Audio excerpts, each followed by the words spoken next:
Hi, I'm Jim Cuno, president of the J. Paul Getty Trust. We've asked members of the Getty community to share short personal reflections on works of art they're thinking about right now. This week, Alex Jones discusses a photograph by Charles Brittin. Hello, my name is Alex Jones, and I am a curatorial research assistant in modern and contemporary collections at the Getty Research Institute. As part of my work with the GRI's African American Art History Initiative, I research historical and visual representations of Black experience within our special collections. When COVID first hit, just weeks before thousands across the U.S. marched to demand racial justice, I encountered this 1965 image by the photographer Charles Brittin.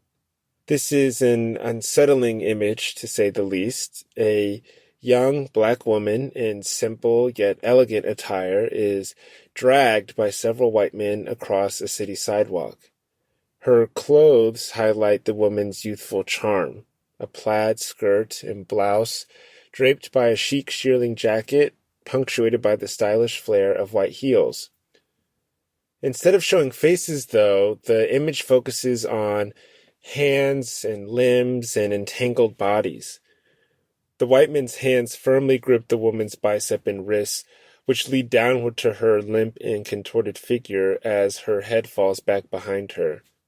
In the end, it is an exquisite shot of the exceptional violence that Black women regularly face in confrontations with police.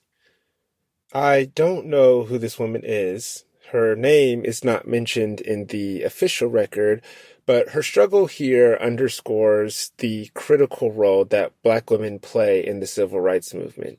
In this case, on March 11th, 1965, thousands had gathered at the steps of the Federal Building in one of the largest protests in Los Angeles history. The events of Bloody Sunday in Selma, Alabama, just days before, sent shockwaves through the U.S., igniting powerful responses from Americans in cities and towns across the country. In Los Angeles, local activists, many of them Black women and men, took to the streets to demand justice in their own city. At first, when I saw this photograph, I thought of my grandmother. Had she witnessed or possibly endured a similar situation as a younger woman? In the late 1950s, as a college student, she and her peers at the Atlanta University Center organized some of the city's first civil rights and anti-segregation actions, often coming toe-to-toe with local police. This woman in the photograph reminds me of the Spelman women in my grandmother's yearbooks, young Black women from around the U.S. who spent their early adulthood fighting for racial equality.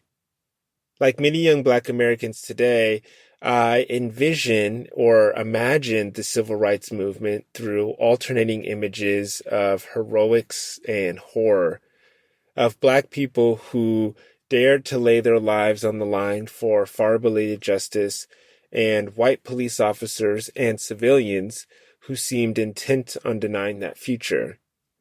Brittin's photograph returns me to these histories and my connection to them through my grandmother, giving me a renewed perspective, but it also leaves me somewhat ambivalent.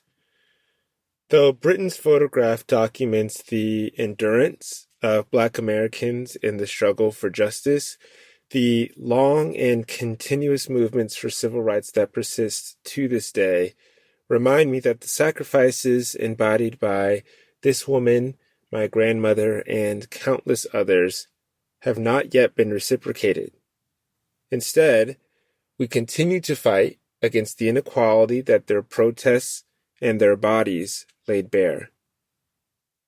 To view Charles Brittin's 1965 photographs of the core protest at the Los Angeles Federal Building, click the link in this episode's description or look for it on blogs.getty.edu/iris.